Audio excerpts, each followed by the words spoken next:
Hello and welcome to Happy Times and Places, a positively inclined Doctor Who episode commentary podcast in which I, Toby Hadoke, get a friend to choose a story and to think about their favourite things about each episode, and then when I commentate along, I have to see if I can identify what those things might be. Hi everybody, thank you so much for tuning in, and a big thank you to Toby for inviting me on to Happy Times and Places to talk about one of my favourite stories from Doctor Who. My name is Frazer Gregory. I am a full-time Doctor Who fan and have been ever since the Daleks came up the stairs after Sylvester McCoy in Remembrance of the Daleks. Today I have come to discuss my favourite story from season 18 of Doctor Who, which is Meglos. Well, welcome everybody and welcome to part 2 of Meglos as introduced and eulogised by Frazer Gregory. So, I'm old enough to remember October 1980. I had no idea this was a story that was destined to be seen as a stylistic hangover from season 17 and not, in keeping with the elegant mathematics and scientific rigour of the new regime, scripturally under Christopher H. Bidmead, and aesthetically and in overall charge of John Nathan Turner, who himself would obviously go to take the show to a place where it was maligned for its silliness, but when he, or its over-reliance in continuity, or whatever it is that you think is wrong with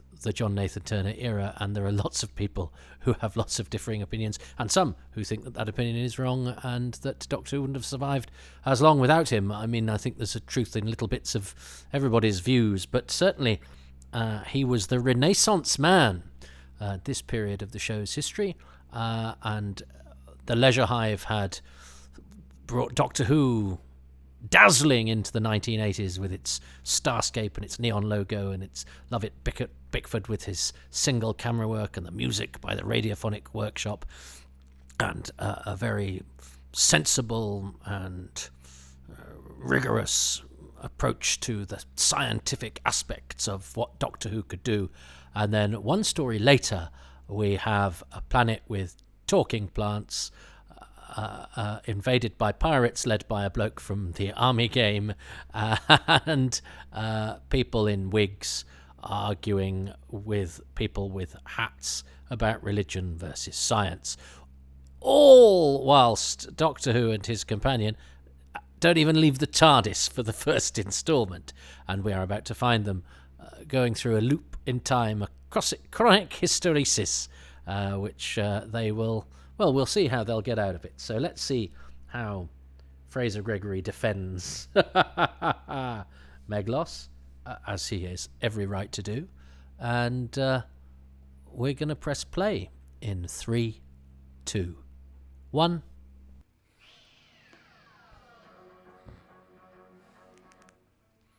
Well, one of the lovely things about not doing these all in one go, as I haven't with this particular set of Happy Times and Places is that I've had a bit of feedback from the people who inhabit the rarefied atmosphere of my Patreon, and a couple of interesting things have happened. One of which is that apparently Crawford Logan is credited as the voice of Meglos in the Blu-ray. I've not read the production notes on the Blu-ray. So somebody has either found that out or, heaven forbid, they might have listened to my interview with him. Who knows? So now we have... And the other thing is actually a bit of rigorous science, which I will quote shortly. But it's about the dodecahedron, which is rather fun. Now then, how do we feel? I mean, I love Christopher H. Bidmead's rather sort of lofty proclamations about the rigorous nature of the scientific ideas he brought to Doctor Who, and here we have a time loop that is defeated by the scientific method of giving the incorrect cue, or I listened to a podcast recently, might have been Hamster with a Blunt Penknife, I think, which is just by coincidence recently talked about Meglos, and they say they basically beat it through amateur dramatics, which is a very fair point. She actually does a gulp there, doesn't she, Romana? Lalla Ward actually does a thing that I'm not sure people do that in real life. We sort of gulp as a shorthand for a yikes in comic books or descriptions or something. But I'm not sure. But I'm not sure I've ever seen anybody in real life actually go, "Oh crikey!" But she does that there, doesn't she? She does a gulp. I love the look on Frederick Treves' face. I mean, if in doubt, have a good time. And good actors can do it, and bad actors can't. And actually, the history of Doctor Who is sometimes littered with people deciding to have a laugh who don't actually have what it takes. Fortunately, Treves is an exquisite and very decent actor. So, he has the technique and the ability to sort of underline, to give ballast to the sort of silliness that he is indulging in. So it works. It's fine, and it's actually a joy. It's a joy to watch, especially if you know him from other things. As I say, I think he's barely recognisable, and Frazer can do that kind of eye-rolling, rumbling, dryly sort of pessimistic comedy in his sleep.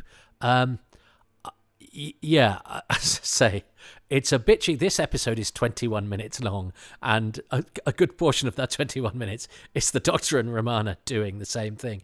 That's a reasonable shot. I mean, the spaceship wobbles a bit, doesn't it, as it goes up? But actually, it wobbles quite a lot. But it's a brave. You can sort of see that somebody's got a hand out shot or a stick, and they're sort of waggling it.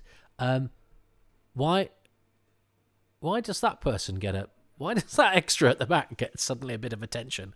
Anyway, that's Bruce Callender, who's the gentleman of colour next to Frederick Treves there, who was he's also a Mavellan, I think.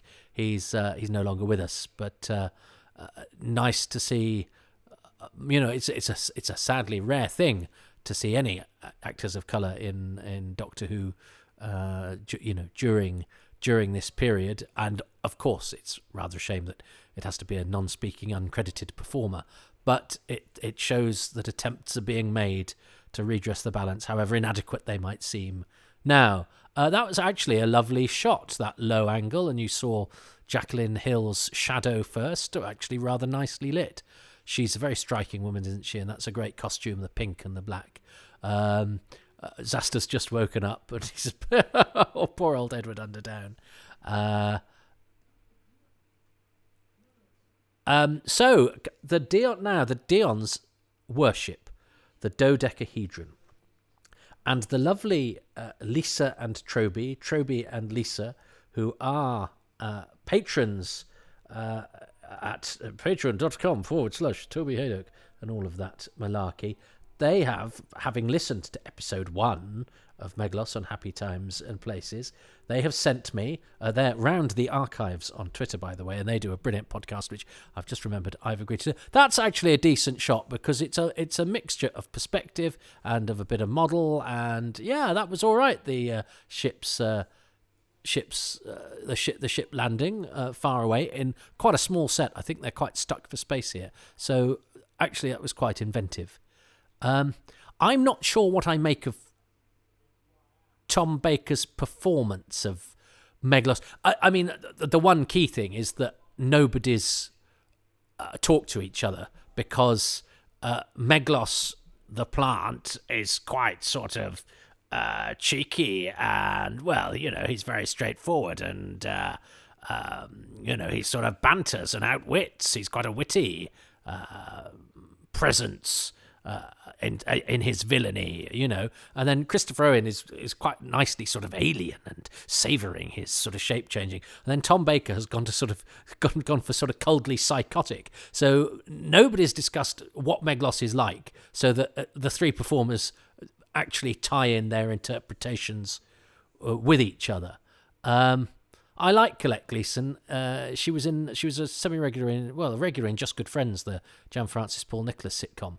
And I don't know why, but there's something about what she does in this that I find sort of very attractive as a performance. I think she's got something. And bless her, she's maintained her dignity whilst wearing that wig.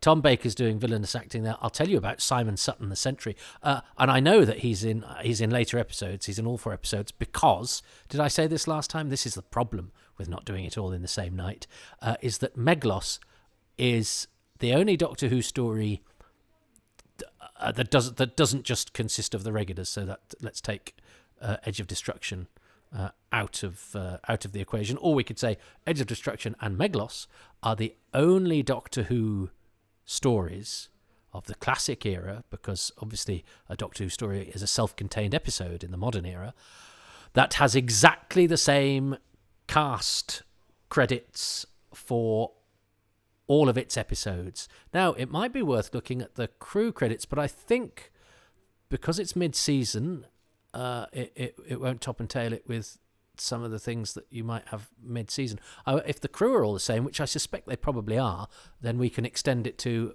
not just cast but crew credits, that it has exactly the same set of credits on all 4 episodes. So, of course, when they released it on Blu-ray, they screwed up the opening credits by spelling Andrew McCulloch's name wrong. But let's not get into that. This is the story that was the easiest to do. Ha ha ha. Anyway, I Swear Allegiance to Ty is a very Tom Baker thing to do. And he sort of done it, doesn't he? He flicks between playing scary Meglos and being Tom Baker larking about, which is essentially what his Doctor is at the moment. But I Swear Allegiance to Ty. You could absolutely imagine him. The line is probably like, "You want me to swear allegiance to Ty?" And he's gone in rehearsal, "Wouldn't it be witty if I said I swear allegiance to Ty, because that's funny," and do it like that. But unfortunately for him, he's also doing it as the scary cold character that he's playing. So it's this weird sort of melange to Tom Baker's performance in this story, I think. I mean, he's fascinating, whatever he does. You could listen to him read the phone book, and he's got an enormous presence.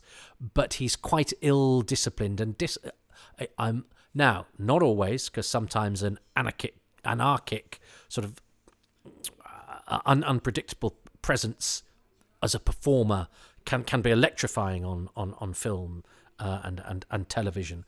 But also, says the Square, sometimes a little bit of discipline is actually very important when it comes to being part of a company telling a story. I mean, I'm sorry, Christopher H. Bidmead. I mean, I'm sure he would say, well, it was the fault of the writers and we didn't have time to sort it out. But I mean, this is amongst the stupidest things in the whole of Doctor Who. But I also know, as an actor, what fun it is to do bad acting. So you can see why everybody goes, "Oh, let's just do this. It's quite fun." I don't really remember this aspect of the story at the time. I was always kind of wanting them to get the hell out of the TARDIS anyway. So for me, this was probably a relief, because I want them to get to the new part of the story. That's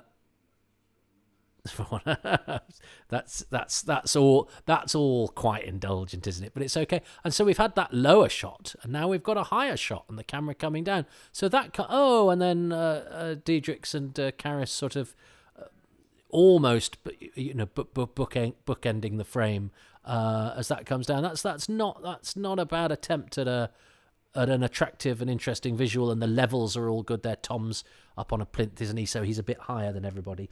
Anyway, centuries ago in this podcast, I was going to talk about Lisa and Toby, who have sent me a couple of clips that are to do with Meglos.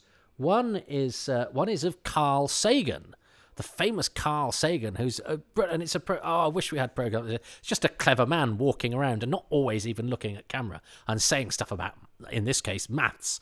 And he talks about the dodecahedron. It hasn't come from nowhere. So and excuse me if you already know this, but this was I'm no mathematician. But Sagan was saying that the Pythagoreans, who were the maths guys, were unsure of that they had various shapes. There were 5 shapes that stood for different and important things, and the cube was something to do with its 4 sides, were to do with elements and all of that sort of stuff.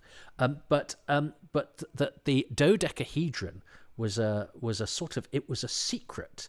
And the general public weren't to know of it, because I love that phrase you use. It caused in the Pythagoreans a crisis in doctrine, because it's something to do with the square root of 2 could not be expressed as a ratio of 2 numbers, no matter how big, and that caused this crisis in doctrine, because for the Pythagoreans, you should be able to express any number through a ratio. And that's what irrational means originally in mathematics. And here is the dodecahedron, so I am being relevant. And I love that glowing, bright light. That suggests real power. And it's a very small set, and it's just one camera angle. But the camera's moving now. But that's impressive. I think that's great. And that's a really sort of Doctor Who-y thing. But I love that lighting. But yeah, here we have the dodecahedron, which isn't really...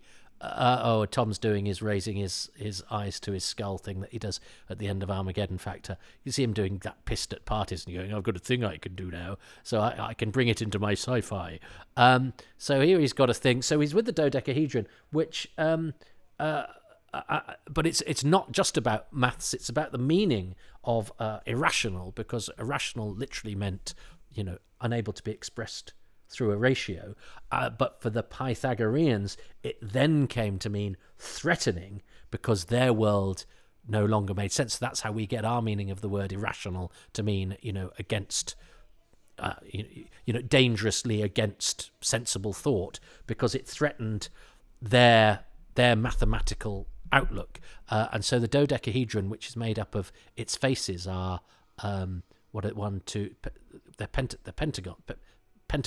Not pentagons, aren't they? They're 5-sided, so they're the 5-sided shapes. 12 of those make up a dodecahedron, and there's something to do with the maths of that the Pythagoreans didn't like. So they hid it, and it was dangerous. They didn't trust the dodecahedron. So that's probably that's Bidmead there going, well, never mind the breaking a time loop through the medium of terrible acting, deliberate terrible acting from the Doctor and Romana. That there's the dodecahedron is inspired by the reality of the Pythagorean outlook towards that particular shape, and it's the consequences it had for. I love this piece of music. I do like the sort of cactus rattle of the theme that Meglos has, which was one of the nicer bits of music on Doctor Who the Music, the LP I had, that opened with the android's indigestion roar of the Sea Devils suite, and then the clattering, whatever the hell it is, of Roger Lim's Arc of Infinity. It was the Meglos, but at least had a kind of sort of tune to it. Simon Sutton, who is the guard, he's now, I think, he's literary editor of the Sunday Times or something. He's something literary. I'll look it up properly. This guard here. I had made a note of this in my head last week, and I've forgotten now because I've been looking at dodecahedron stuff. So that's a nice. It's actually quite nice that Caris and Lexa get their moment together. The two factions united in the face of dodecahedron shrinking. I like Romana's red costume actually, and this jungle. Seemed like a thing at the time, that the bell plants, this was the sort of stuff as kids that we were the headlines, the things we were well into, even though they're just a sort of incidental threat. The bell plants were a selling point of this particular story. But yes, I like the fact that the two factions have to get together in order to be terrified of the I mean, never mind a dodecahedron. There was a straight line of actors. So the power is gone. The other clip that Lisa and Toby sent me was of Barry Took, the presenter of Points of View. Points of View was a programme, a typical BBC, where people wrote in to say what they liked and hated about television. And they'd quite often showcase things that people hated about television, which, because the BBC has always been very good. This is the piece of music, that... And then this tune, which is a whole tune. And I remember then when I got these episodes to watch, I realised that, that whole piece of music is in this sequence. This is the whole sequence. So now watching it with the pictures, I'm sort of transported to my bedroom where I'd listen to this theme on the vinyl recording, but go, oh no, it's a whole section of music that covers it. It's not broken up like some bits of music that you would get on soundtrack records or CDs. This whole bit is whole in its thing. And of course, Tom Baker as Meglos was an image because there was a waxwork in Madame Tussauds, not only of Tom Baker, famously used for the Five Doctors, but I'm sure when I went to Madame Tussauds, I've only been once, I'm sure Tom Baker's doctor was there, but also was he there as Meglos as well? Did they do two? Which seems lovely publicity for Meglos. Not many people get Madame Tussauds made of them. World leaders, famous astronauts, sports people, figures of history, Doctor Who, yeah, and Meglos. I mean, that's he's not in the. It's only because he looks a bit like Doctor Who, and I love the way that that piece of music ends with when the doctor enters, you get a little bit of doom doom doo doo doo. It's you get a bit of the Doctor Who theme. I always like it when the incidental music does a little bit of a it's Doctor Who, and I think they weren't allowed to do that at some points or after a while. I'm sure, was it in John Nathan Turner's memoirs, or maybe is it the modern series where you're not allowed to echo the theme tune now, or at some point in the history of the show with the incidental music. But that's definitely not always been a rule, because you did it there. There's a bit, isn't there, in Greatest Show in the Galaxy when they go off from the stalls lady, is it? And you get a little bit of the theme in it. She's no nonsense, is Lexa. And I love the fact that she's got her hair hanging out the back. So yes, Barry Took had a letter on Points of View, and I'm saying this at a time when the BBC is full of stories, of self-flagellating stories of complaints against it for its behaviour towards one of its presenters. We'll get my opinion out of that out of the way very quickly. If a BBC presenter presenting a sports programme in the presenting of that sports expresses a political opinion, I think the viewers are fair enough to say, I've watched a sports programme, I don't want the presenter to infect that with their opinion. On his social media, I think he's allowed to say whatever he likes because it's not on the BBC. It seems to me fairly straightforward, or otherwise, where do you draw the line? I was at a dinner party with Gary Lineker and he expressed his opinion. But he's paid by the BBC. He's no right to express an opinion. Well, yeah, as long as he's not doing it on the BBC during the course of a BBC programme. So, but let's not get into that. And there's me. I occasionally work on the BBC, and I've just expressed an opinion. Frederick Treves does. I mean, he's sort of taking the mickey with that going up a couple of octaves in the issue of his climactic threat, but it kind of works. And Lalla Ward is always, even though I think she can be a bit glib sometimes, she's very good at that looking in terror at the cliffhanger stuff. She doesn't undersell any of that stuff. But yes, so on Points of View, Barry Took read out a letter saying that he shouldn't be presenting Points of View anymore, and that this list of people thought that Meglos should be doing it instead. And it's a big list, and he only quotes from a few of them. But it's people like Idi Amin and Barry Took, and it's well known of famous people. So it's a spoof letter, but basically suggesting that Barry Took, much loved presenter of Points of View, should be replaced by Meglos. And Barry said he doesn't know who the hell Meglos is. And in those days, I suspect you could present that program and nobody would actually bother to check. You just do that as a gag. But I don't know. So Meglos has had two. I've had two little raidings of the archives, thanks to Round the Archives. They're Round the Archives. They've been raiding them, and they very kindly sent me, a clip of Carl Sagan being amazing. And I thought I understood it, and then I started to try and explain it to you, and got a bit lost. I get the stuff about 2 as a rational number, but I think I got lost as to how that led to the dodecahedron. But anyway, it's online. I think you should Google, I don't know, Carl Sagan dodecahedron, something like that. It's on YouTube as Cosmos, the Platonic Solids, and it's fascinating. And Carl Sagan being, that kind of rangy genius that he was, and the Points of View, yes, was Barry Took being very funny, and Meglos, that you didn't see that on the season 18 Blu-ray. So there's something that wasn't on the season 18 Blu-ray. So thanks to Lisa and Toby for that. Now, in all of the excitement, I have forgotten to get to Frazer Gregory. So let's get to Frazer. He's the guest, not Lisa and Toby. Lisa and Toby will be guests on a future Happy Times and Places, and very welcome they will be, because they are lovely and fascinating people. So Frazer Gregory's favourite thing about Meglos 2, after I have said my favourite thing about Meglos 2, which it's got to be that piece of music.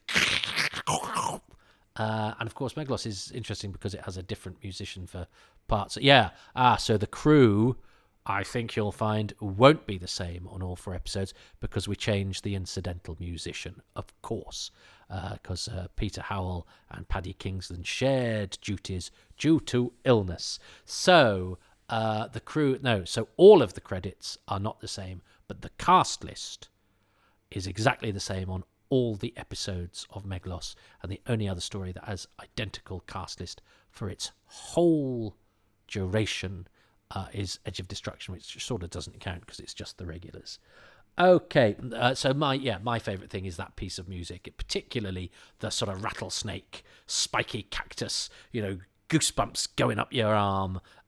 It's whatever that thing is. It's not a guiro, but it's something, whatever that sort of slightly raspy percussion sound that's just prickly, the prickly incidental music sound, but then into that actually very lovely piece of music that covers what is essentially Tom Baker wandering about, either with spikes on or without. So that's my favourite bit of Meglos 2. It brings back happy memories of funking in my bedroom to Doctor Who the music. Frazer, what is he going to say is his favourite thing about episode 2 of Meglos, and will we agree? Hi again, everybody. So for episode 2, I have picked one of the acting performances from Meglos.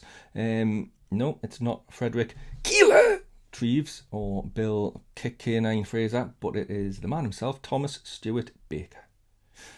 Dual role, Meglos and the Doctor, really gives Tom Baker the opportunity to shine in this story. Again, a lot of the criticism that comes to season 18 is about Tom's performance, that he is dialing it in a little bit, he's not really bothered, and to be honest, I think that's a little bit of claptrap.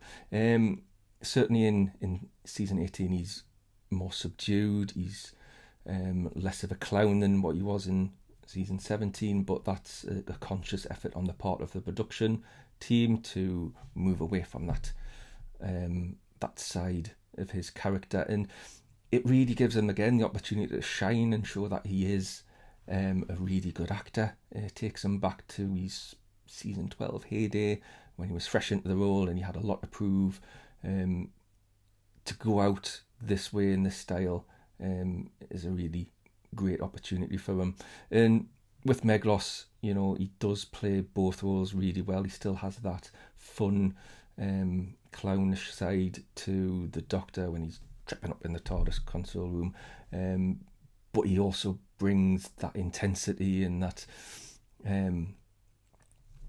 egotistical megalomaniac side to Meglos that just makes it a fantastically compelling performance for both characters.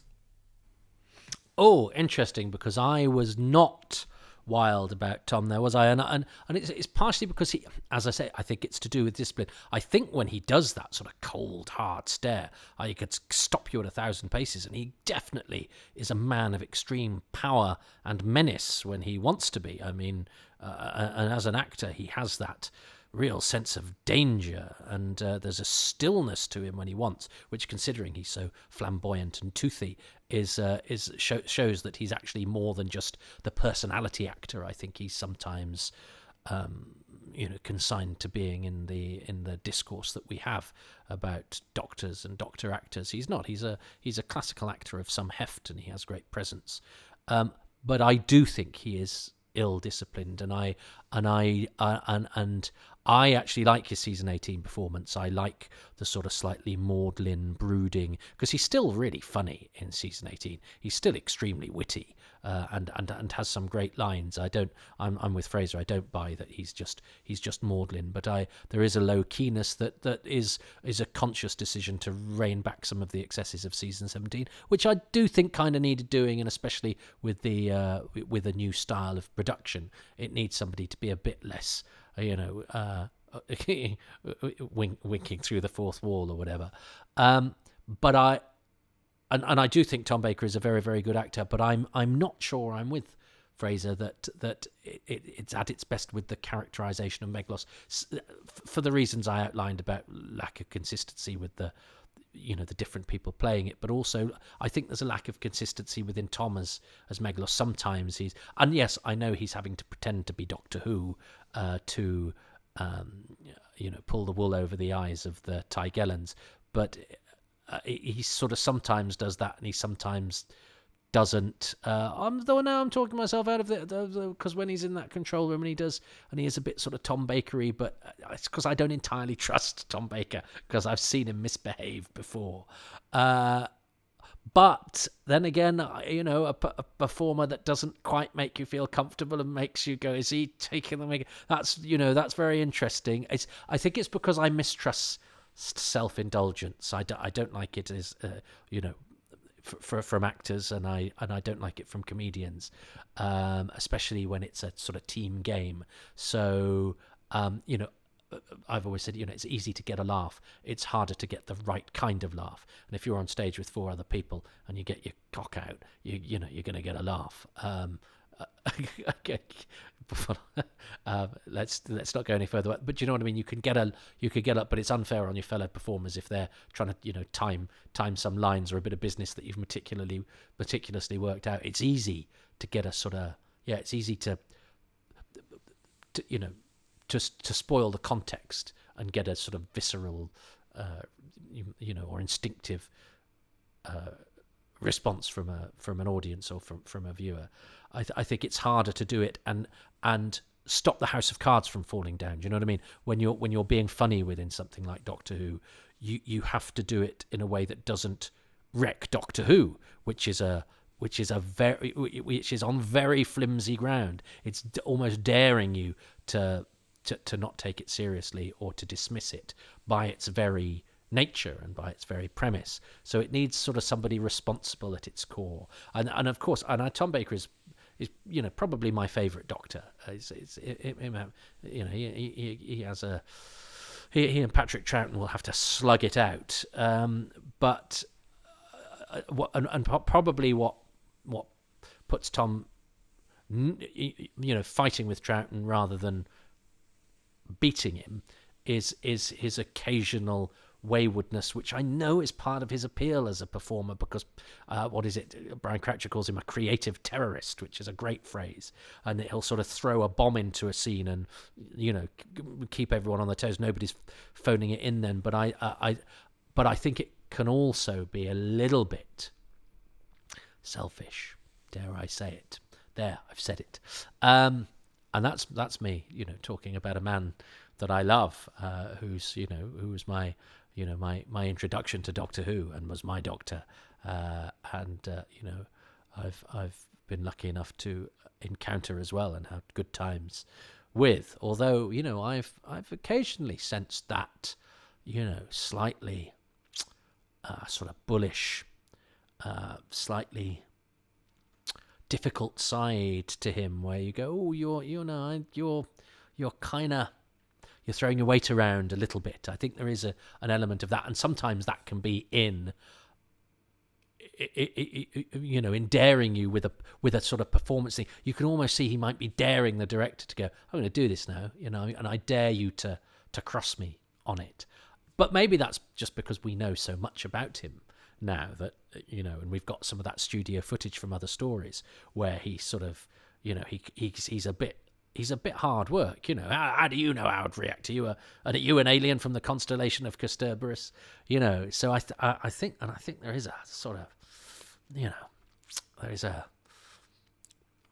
he's almost spits through his teeth, doesn't he? A kind of cussed kind of insolence that he has, which again makes him sort of compelling. But I think it is at his best is when he's got somebody like Philip Hinchcliffe, who he respected. Different time in his career as the Doctor, of course. All talent, I think, benefits from being deployed well, occasionally being filtered, occasionally being controlled. Maybe, I don't know. Yeah, maybe sometimes it does, maybe sometimes it doesn't. It depends who's doing the controlling. That's why brilliance and magic is dependent on so many different things. That's why so many really talented people can get together to make something and it not work. And sometimes people who've only produced average stuff get together and on the right day produce something amazing. It's there is an alchemy about this stuff, which is why it benefits from endless revisiting. And as I've been talking out loud, I was starting to sort of go, well, yeah, I think Tom's a bit wayward at this as Meglos. And as I was talking, I was sort of almost talking myself out of it and going, no, you've got Tom Baker, you've got this mercurial genius who's a very gifted classical actor. You don't want somebody telling him what to do. You just let him do what he wants to do, because he's so watchable and he's so unpredictable and he's so amazing, and he's more value than somebody just playing by the rules. So Frazer and I came, I think, with very different opinions there, and the truth is probably in both of them, and that's fine. But of course, I'm supposed to be accentuating the positive, but because I was just giving an alternative point of view there. But in so doing, maybe brought myself round to Frazer's point of view, which was certainly not my own going into this episode. So happy to concede that one to Frazer. Am I right or am I wrong? I mean, it doesn't really matter at the end of the day. But he's certainly, Thomas Stewart Baker is certainly a fascinating performer, a great asset to Doctor Who.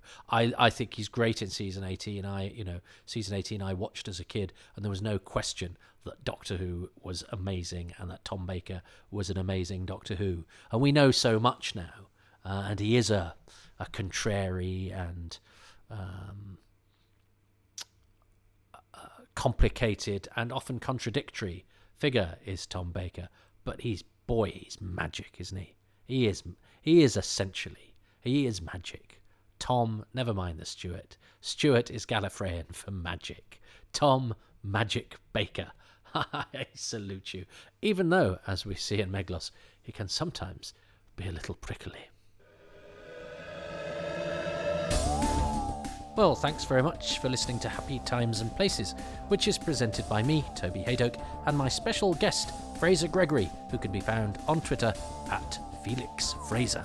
I'm grateful to him and to the patrons who make these podcasts possible, who include Ruben Herfindahl, Stephen Moffat, not that one, Peter Adamson, Andrew and Lisa, Catherine Armitage, John Arnold, Kevin Ashleford, Luke Atkins, James Bell, David Bickley, Will Brooks, Rick Byatt, Gary Byrne, Robin Bland, Robbie C., Alex Scafajoglu, Paul Carnahan, Paul Caddington, Andy Case, John Curley, Mark Dakin, John Elledge, Mark Findlay-Smith, Joe Ford, Gary Gillett, Paul Goodridge, James Gould, Lisa C. Greco, David Green, Frazer Gregory, Paul Gregory, Legion Henderson, Dave Hoskin, Richie Howarth, Robert Jewell, not that one, Andrew Jordan, Christopher Joyce, and James Curray Smith. The music is by Dave Gates, the artwork by Dylan Patterson.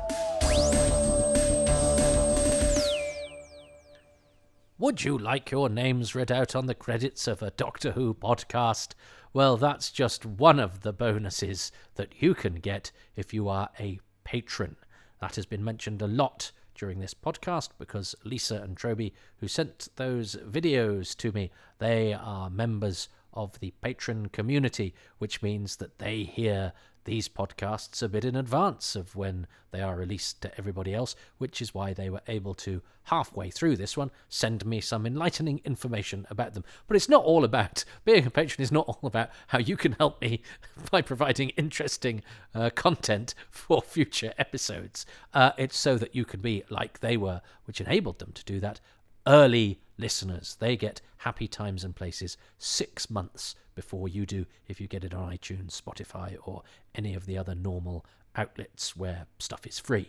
So they get Happy Times and Places 6 months early, far too much information and Indefinable Magic at least a month early, and Far Too Much Information, which is a sort of spin-off from Too Much Information with even more arcana.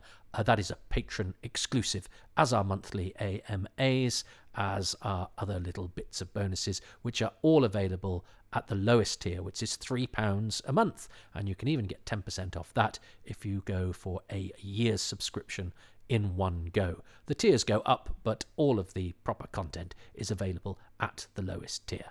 And I understand if you can't and don't want to do that, because it's a commitment, and you may just want to fund the arts by casually tossing some cyber coins into my electro hat at ko-fi.com/Toby Hadoke, which is a sort of tip for a podcast you've particularly enjoyed, or a moment you've felt particularly flush, or I've sounded particularly hungry or sad or in need of your charity. But look, it's the way that we fund ourselves these days when we put stuff out there. Nobody pays for this apart from those who want to or can. That's I'm perfectly happy with that model, if you are too. But I know times are absolutely ridiculous. I went to buy some dry roasted peanuts the other day. I thought better off it. They'd gone up by about £1 for one of the big bags, which disappointed me. £1.15 actually from what they were and this is just at the co-op. Anyway, let's not get into that. So look, you have your dry roasted peanuts, and as you're munching your dry roasted peanuts, thinking, I'm glad I spent my money on this and not on Toby Hadoke, but how could I show my appreciation of his work if I'm not to do that financially, which is, as I say, absolutely great with me, because I'm just glad that you're listening. But if you do want to show your appreciation, you can do it without spending a single dime /pound whatever.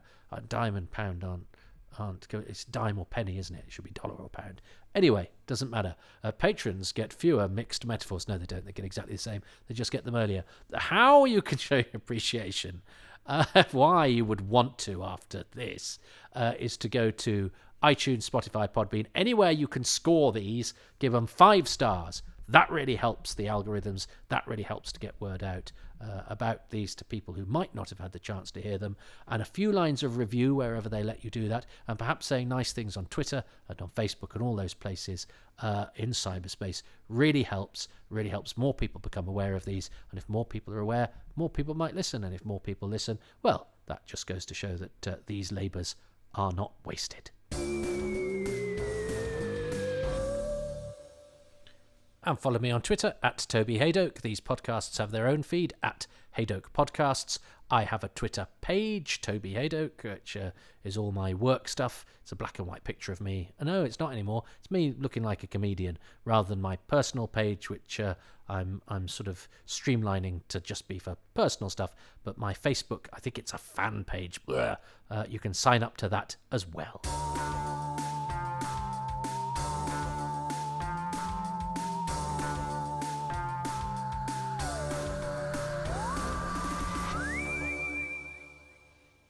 fan page. That's ridiculous. I hate that. I wish I hadn't said it. But you know what I mean. It's just it's a page.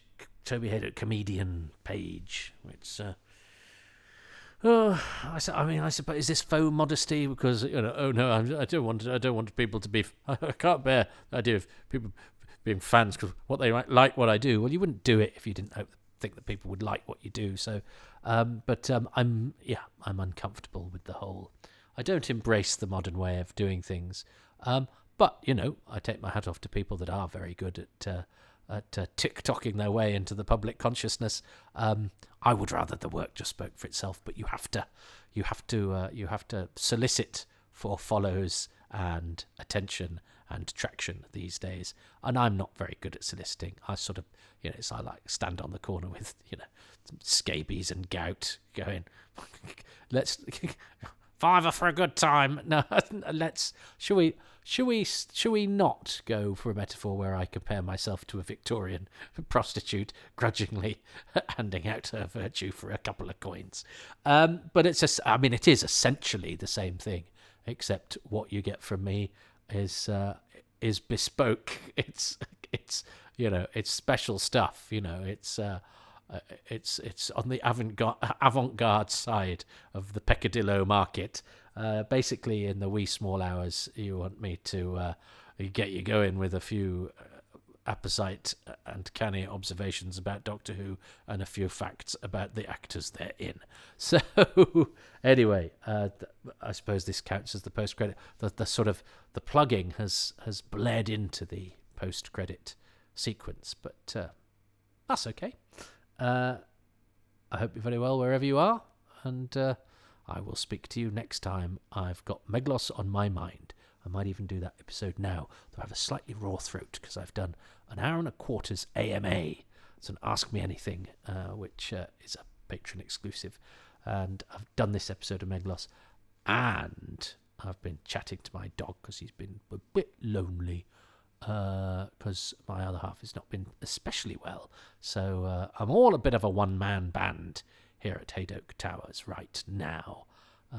And maybe as a one-man band, I need to play the Meglos tune again, but I might have a very raspy throat while I do it. But that might be appropriate. I will sound like I've been gargling a cactus.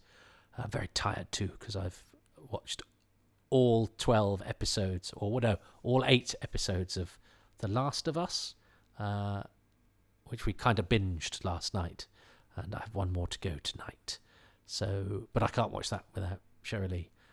She would be very unhappy if I watched the last episode of The Last of Us without her, and she would be ecstatic if I watched any episode of Meglos without her, or in fact, any episode of Doctor Who at all. So, anyway, you get on with your evening, and I'll get on with mine, and I will speak to you next time.